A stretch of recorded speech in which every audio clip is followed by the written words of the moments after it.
Hello दोस्तों, कैसे आप सभी लोग। उम्मीद करते हैं आप सभी अच्छे होंगे। प्लीज़ इस चैनल को ज़रूर सब्सक्राइब कीजिए क्योंकि यहाँ पर आपको काफ़ी ज़्यादा इन्फॉर्मेटिव वीडियोस मिलेगी।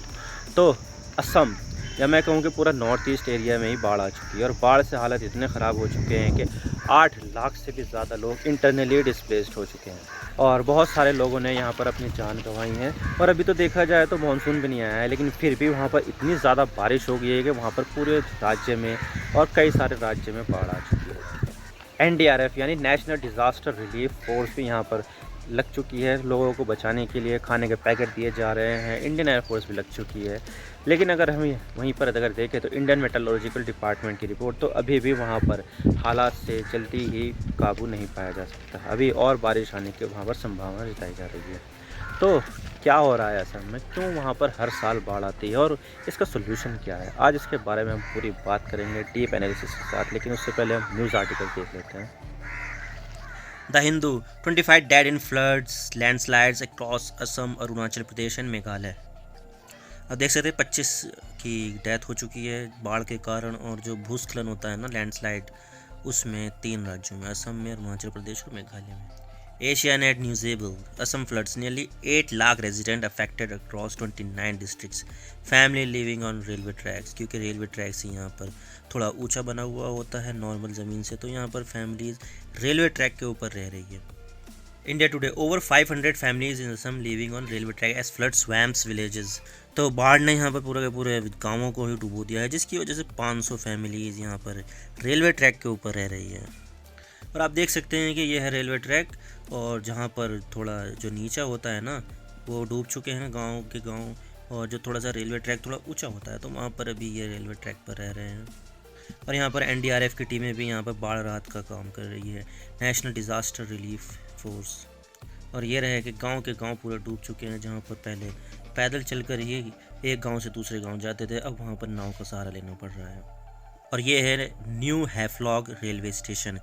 ये भारत के सबसे खूबसूरत रेलवे स्टेशनों में से एक है, लेकिन अब आप देख सकते हैं कि इस खूबसूरती पर दाग लग चुके हैं। आप देख सकते हैं कि यहाँ पर ट्रेन की ट्रेन बह गई है और यहाँ पर पूरी तबाही मच चुकी है रेलवे स्टेशन पर। तो हर साल की तरह इस साल भी नॉर्थ ईस्ट स्टेट में बाढ़ आ गई है, जिसके कारण 3 राज्य सबसे ज़्यादा प्रभावित है। एक है असम में सबसे ज़्यादा प्रभावित है, फिर आता है अरुणाचल प्रदेश और मेघालय। 8 लाख से भी ज़्यादा लोग इंटरनली डिस्प्लेस हो चुके हैं।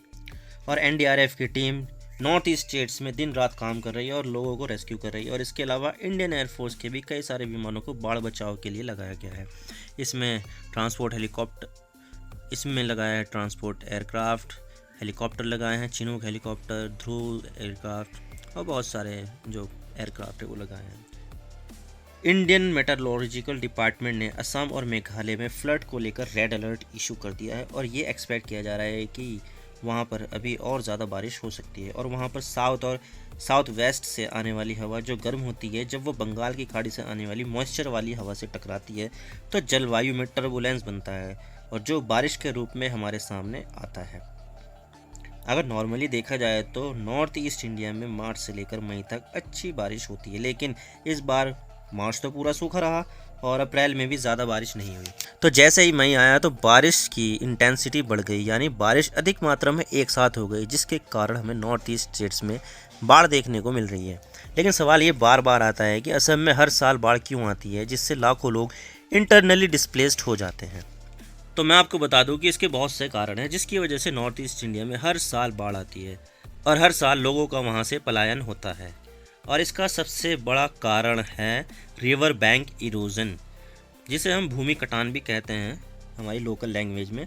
अक्सर हमें नॉर्थ ईस्ट स्टेट्स में मिलता है, और इससे क्या होता है कि जब लार्ज अमाउंट में नदी में पानी आता है तो नदी अपने किनारे काट लेती है, जिससे नदी का किनारा कटने से उस कटे हुए हिस्से से पानी जंगल में या रेजिडेंशियल प्लेस जैसे गाँव और शहरों में घुस जाता है, और इससे अल्टीमेटली बाढ़ आ जाती है। मैं कुछ दिखा देता हूँ कि ये किस तरह से होता है ये रिवर बैंक इरोजन। तो कुछ इस तरह से होता है ये रिवर बैंक इरोजन, जहाँ पर नदियाँ जो है वो मिट्टी का कटान कर देती है और ज़मीन अपने अंदर समा जाती है उसमें। कुछ इस तरह से होता है मिट्टी का कटान। लेकिन इस मिट्टी को कटान को रोकने के लिए क्या उपाय है? तो देखिए, इस तरह से जो कट्टे होते हैं मिट्टी के भरे हुए या रेत बजरी से भरे हुए, तो ये इन कट्टों को यहाँ पर नदी के किनारे लगाया जाता है, जहाँ पर जिससे कटान को रोका जा सके। अगर पानी ज़्यादा आएगा तो मिट्टी को और ये कट्टे में भरे हुए रेत बजरी को बहाकर नहीं ले जा पाएगा, जिससे क्या होगा, ज़मीन कटने से बच जाएगी। और बहुत सी जगह पर ये पत्थर बांध देते हैं, जिससे क्या होता है कि जब पानी ज़्यादा बढ़ता है तो पत्थर को बहाना थोड़ा मुश्किल होता है। इस वजह से यहाँ पर साइड में पत्थर बांध दिए जाते हैं ताकि मिट्टी का इरोजन ना हो। कुछ इस तरह से भी यहाँ पर पत्थर बांध दिए जाते हैं नदी के किनारे। इसको एम्बैंकमेंट कहते हैं। और दूसरा कारण है सिल्ट वाला। आपको मैं बता दूं कि नॉर्थ ईस्ट स्टेट्स में कई नदियां तिब्बत के पठार से आती हैं, जिसमें सबसे बड़ी नदी है ब्रह्मपुत्र। आप देख सकते हैं कि यहाँ पे पूरा ब्रह्मपुत्र नदी का नदियों का जाल बना हुआ है, जिसमें से ज़्यादातर नदियाँ कहाँ से आ रही है, नॉर्थ की तरफ से। और सबसे बड़ी नदी यहाँ पर है ब्रह्मपुत्र, जो भारत की सबसे चौड़ी नदी भी है। अब चौड़ी है तो सबसे ज़्यादा पानी भी इसी में ही आएगा। और इसका उद्गम स्थान भी तिब्बत का पठार है। और मैं आपको बता दूं कि तिब्बत का पठार काफ़ी ड्राई यानी सूखा पठार है, जहां पर आपको कुछ ग्लेशियर तो मिलेंगे लेकिन पेड़ों की वहां पर बहुत ज़्यादा कमी है, जिसकी वजह से वहां पर होने वाली बारिश अपने साथ साथ करोड़ों अरबों टन मिट्टी भी बहा ले जाती है। मैं आपको दिखा देता हूँ। तो ये है तिब्बत का पठार, जहाँ पर आप देख सकते हैं कि यहाँ पर पेड़ पौधों की उपलब्धता नहीं के बराबर है और यहाँ पर ग्लेशियर्स तो होते हैं, जिसकी वजह से वहाँ पर अगर वहाँ पर बारिश होती है तो पेड़ पौधे तो नहीं है, जिसकी वजह से मिट्टी तो रुक नहीं पाएगी, मिट्टी भी बहा के ले जाएगा जो पानी होगा। बारिश की वजह से भी मिट्टी बह जाएगी, जिससे क्या होता है, सिल्क आगे चली जाती है। आप देख सकते हैं कि तिब्बत के पठार में घास फूस तो मिल जाएगी लेकिन आपको जंगल नहीं मिलेगी जो मिट्टी को रोक सकते हैं। और पेड़ होंगे तो पेड़ पौधे मिट्टी को रोक सकते हैं, लेकिन अगर पेड़ पौधे नहीं होंगे तो पठार की मिट्टी ग्लेशियर से पिघलने से और बारिश से नदियों में बह जाएगी, जिससे नदियों में सिल्ट, जिसे हम गाद कहते हैं, वो बढ़ जाएगी। और नदियों में सिल्ट बढ़ जाने से नदियों की गहराई कम हो जाएगी।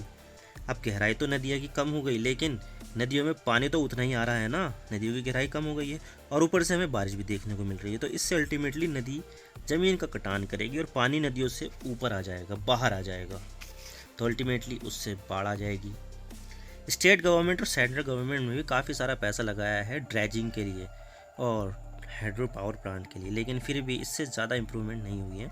ड्रेजिंग यानी सिल्ट को हटाना, और सरकार हर साल सिल्ट बाहर निकालती है जिससे नदियों की गहराई ज़्यादा हो और नदियाँ पानी को ज़्यादा कैरी कर सके, लेकिन फिर भी जितनी सरकार सिल्ट हटाती है उससे ज़्यादा फिर से जमा हो जाती है। इसके अलावा नॉर्थ ईस्ट में डिफॉरेस्टेशन भी जिम्मेदार है, जहाँ पर पेड़ काटे जा रहे हैं जिससे मिट्टी की पकड़ ढीली पड़ रही है और नदियाँ कटान करती है। और अक्सर नदियाँ अपना कोर्स चेंज करती है। अगर किसी साल नदी एक स्पेसिफिक जगह से बहती है तो शायद अगले साल उस नदी की धारा दूसरी जगह से बह चली जाए, दूसरी जगह से हो जाए।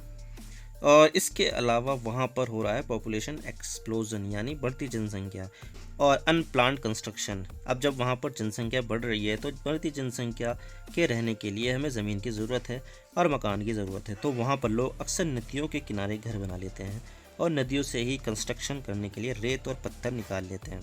अब लोग ये रेत और पत्थर निकालते हैं, इससे भी बाढ़ आती है क्योंकि रेत और पत्थर नेचुरल एम्बैंकमेंट का काम करते हैं और नदियों को भूमि कटान यानी इरोजन से रोकते हैं।